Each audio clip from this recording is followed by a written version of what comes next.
Hola, en esta clase del secretariado vamos a tratar los siguientes temas: patrimonio del ente, conformación del patrimonio, cuentas contables, ecuación patrimonial y registraciones contables.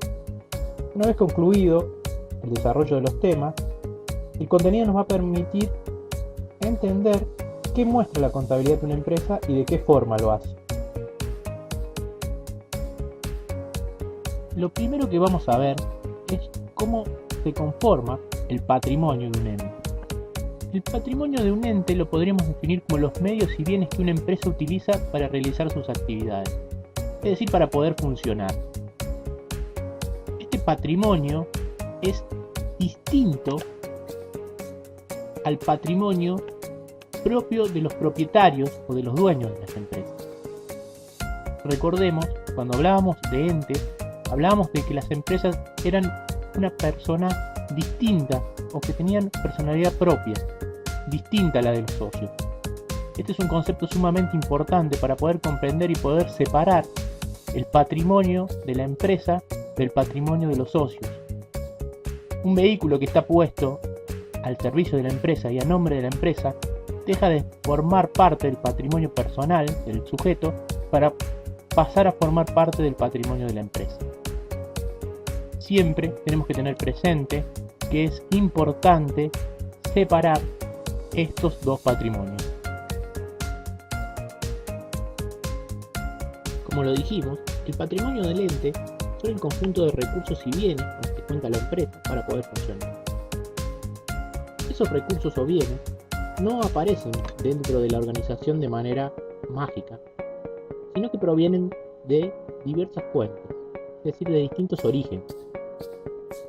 Estos orígenes o fuentes pueden ser fuentes propias o fuentes de terceros. Cuando hablamos de fuentes propias, hablamos de aporte de los propietarios, resultados positivos de las operaciones del ente. En cambio, cuando hablamos de fuentes de terceros, hablamos de créditos otorgados por vendedores créditos otorgados por los vendedores de recursos para que la empresa funcione, créditos otorgados por un tercero. Para poder ejemplificar esto voy a utilizar el siguiente ejemplo.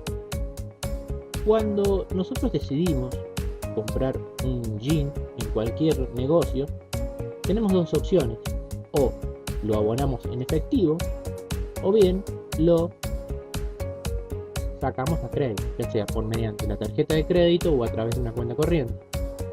En el caso de que decidamos comprar un efectivo, el recurso sería el jean y la fuente sería propia, porque nosotros estamos aportando para poder conseguir el jean. En el caso de que decidamos sacarlo a través de la tarjeta de crédito o a través de una cuenta corriente, lo que estaríamos haciendo es utilizando una fuente de tercero para hacernos de ese recurso.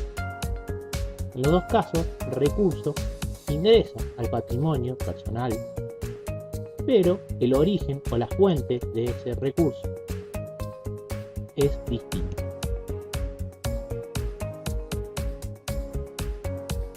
Llevando el ejemplo a un vocabulario un poco más técnico ligado a las empresas, las fuentes de terceros son obligaciones que las empresas en algún momento deberán afrontar. ¿Qué significa? Que si bien nos permiten ingresar el patrimonio, el recurso al patrimonio de una empresa, luego deberemos cumplir con este tercero que nos permitió ingresar dicho recurso.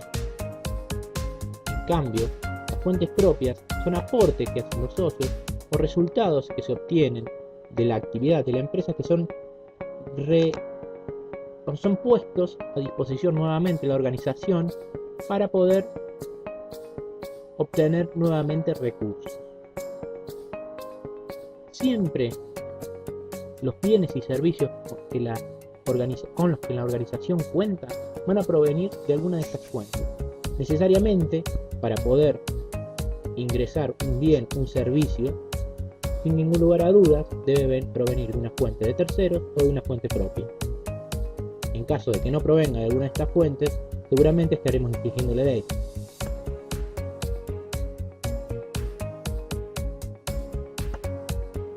Habiendo comprendido la necesidad de que para que un recurso o un bien ingrese a la organización debe hacerlo mediante cualquiera de las fuentes, podemos pensar en que La totalidad de los recursos o bienes con los que cuenta la organización es igual a las fuentes que permitieron que él ingresara a la organización. Es decir, la suma de todos los recursos y bienes va a ser igual a las fuentes de tercero y a las fuentes propias. Es decir, que van a ser igual a las obligaciones o a los aportes de los propietarios. Y hablándolo en una terminología contable, podríamos decir que los bienes, servicios y derechos son el activo, las obligaciones son el pasivo de la empresa y el patrimonio neto es el aporte de los propietarios y los resultados de la operación. De forma matemática, podremos expresarlo como que el activo es igual al pasivo más el patrimonio neto. Los bienes y servicios son igual a las obligaciones y a los aportes.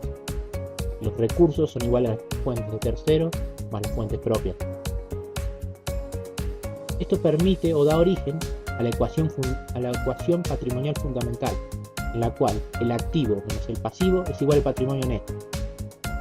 Tener presente esta ecuación y tener presente cada uno de los elementos que la conforman es necesario para poder realizar cualquier tipo de registración contable. Es decir, el activo, los recursos con los que la empresa o los derechos con los que la empresa opera, menos lo que la empresa debe, es igual al patrimonio propio de la organización. Lo mismo podría expresarse como que el activo es igual al pasivo, es el patrimonio neto, o que el patrimonio neto es la diferencia entre el activo y el pasivo.